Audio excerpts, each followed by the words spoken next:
가령 이제 신금일간이 자월에 태어났다고 합시다. 그러면 이 자 중에는 임수가 있고 계수가 있죠. 그러면 이거는 천간이니까 이거는 일간이 되는 것이고, 이거는 자월이니까 이제 이거는 월이 되는 것이고, 이거는 암장이라고 하죠. 암장. 그러니까 우리들의 실제 이제 만물이 들어있는 걸 얘기하는 거예요. 그래서 신금은 나를 얘기하는 거죠.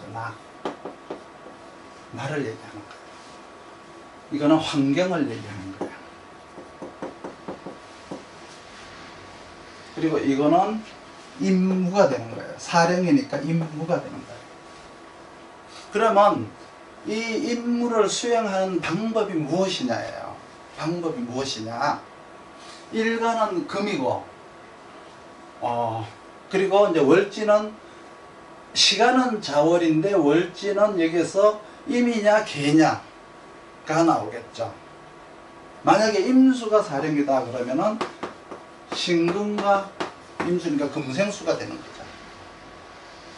그러면 일간이 신금이고 일간이 생하는 거니까 이거는 식신과 상관 중에서 상관이 되는 거예요. 식상이 되는 건데 상관이 되겠죠. 그럼 일간이 능력을 활용하는 거예요.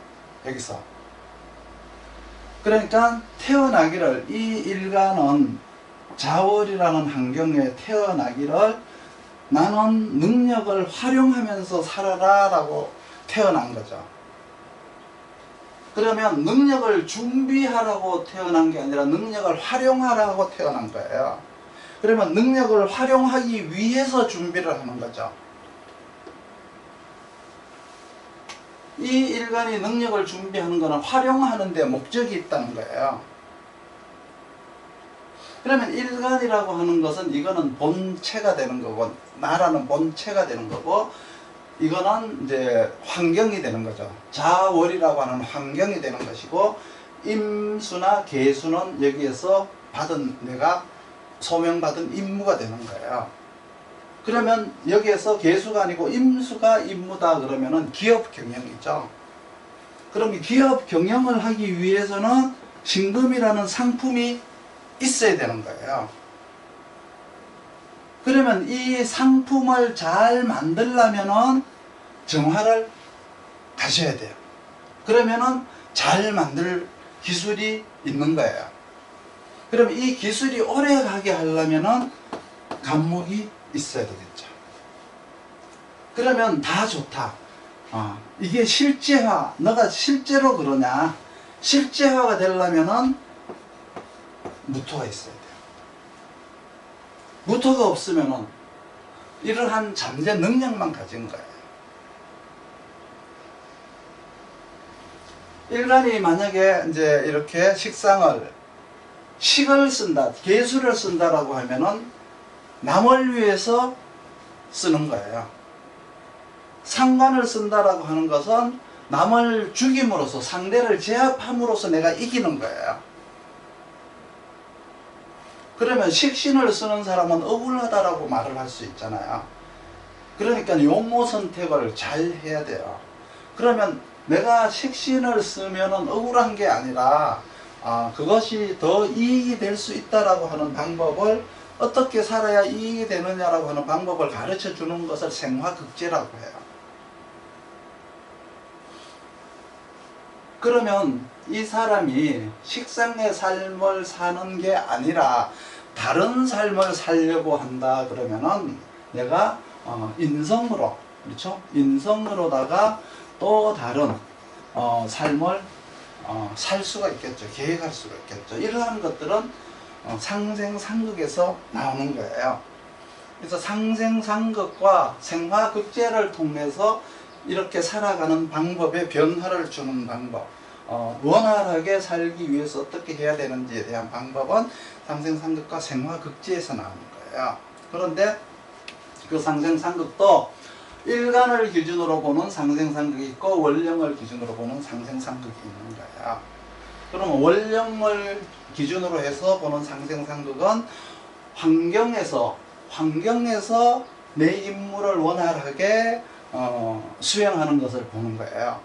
그리고 일간을 기준으로 해서 보는 것은 사람 사이에서 살아가는 방법론을 보는 거죠.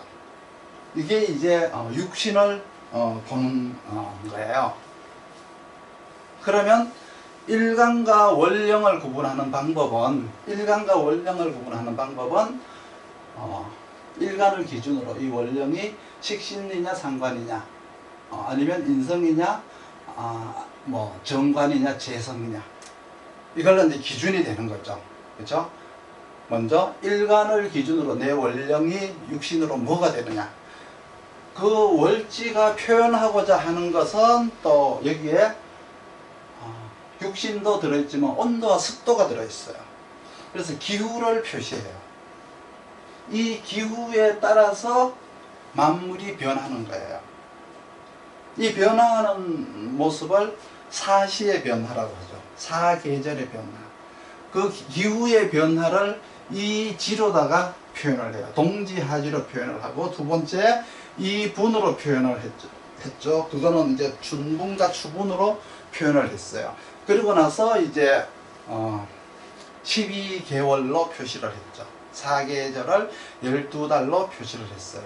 그래서 암장에 보면은 이것들이 24개로 표시가 되어 있는데 기후에 따른 변화를 이야기하는 거예요. 24령이라고 하죠. 그걸 24절기라고 하는데 그 24절기가 기후의 변화를 표시한 거다, 이렇게 생각을 하시면 돼요. 그래서 대우는 기운의 변화를 표시한 거예요. 그 기후에 따라서 무엇인가 나고 죽는 것이 나오는 거죠. 그 기후가 인간들이 살기에 가장 적절하냐 적절하지 않느냐가 그 안에 들어있어요. 자월이다 그러면 이 자월이라는 기후가 있는 거죠. 그러면 이 자월이라는 기후 속에 내가 생존을 할 수 있나 없나를 보는 것을 이제 한남조습의 유용지신으로 알아가는 거예요. 사시라고 하는 이 사시라는 말이 사계절인데 이 사시를 설명하는데 해자축이라고 하는 자월이니까 해자축이라고 하는 원령에 태어났으면 내가 병화를 가지고 있어야 그 원령 해자축이라고 하는 원령에 적절한 적응 능력을 보일 수가 있는 거예요. 거꾸로 내가 사오미 원령에 태어났다면은 개수가 있어야만이 그 원령에 적절하게 대응할 수 있는 능력을 보이는 거죠. 임묘진 원령에 태어났다면 병화가 있어야 내가 유효적절하게 쓸 수가 있고, 신유술 원령에 태어났다면 임수가 있어야만이 유효적절하게 그 계절을 쓸 수가 있는 거예요. 해자축 원령에 태어났는데 천간에 병화가 없다. 그러면 환경을 이겨낼 힘이 없는 거죠. 그러면 그 환경을 이겨내지 못하고 도태가 돼요. 그럼 해자축 원령에서 병화가 있었으면 그 환경에 동화가 되어서 따뜻하게 잘 살 수가 있는 거예요. 이거는 성공과 실패의 근간이 되는 건 아니에요. 병화가 없다고 해서 실패가 되는 게 없어요. 환경을 이겨낼 힘이 없는 그 어려운 환경을 극복해내는 모습은 다른 거에서 찾아야 되는 거죠. 성공과 실패의 근간이 바로 병화가 있고 없고가 아니다라는 것을 분명하게 기억을 해 두셔야 돼요. 해자축이라고 하는 원령은 춥죠. 굉장히 춥고 사오미 원령은 더워요. 더운데 이 춥고 더운 환경 어떻게 극복할 것인가 라는 게 이제 일간의 의지 속에 들어있죠. 그리고 임묘진 원령은 습하다. 습한 환경은 병화가 있어야 또 이걸 습윤하게 해서 초목이 잘 자랄 수 있게 인도해주고, 신유술 원령은 또 조한 환경이니까 임수가 있어야 그 조한 환경을 또 윤화하게 해서 이렇게 조를 만들어주고, 그렇죠? 인묘진 원령이라고 하는 것은 병화가 윤습하게 해서 습윤하게 해갖고 한난조습을 조율을 해주고, 이런 것들이 있어야만이 환경에서 나에게 유리한 작용을 환경적 작용을 해주는 거예요. 그런데 이런 것들이 있는 사람들의 대부분이 자기 환경이 불리하다고 말하는 게 왜 그런 것일까?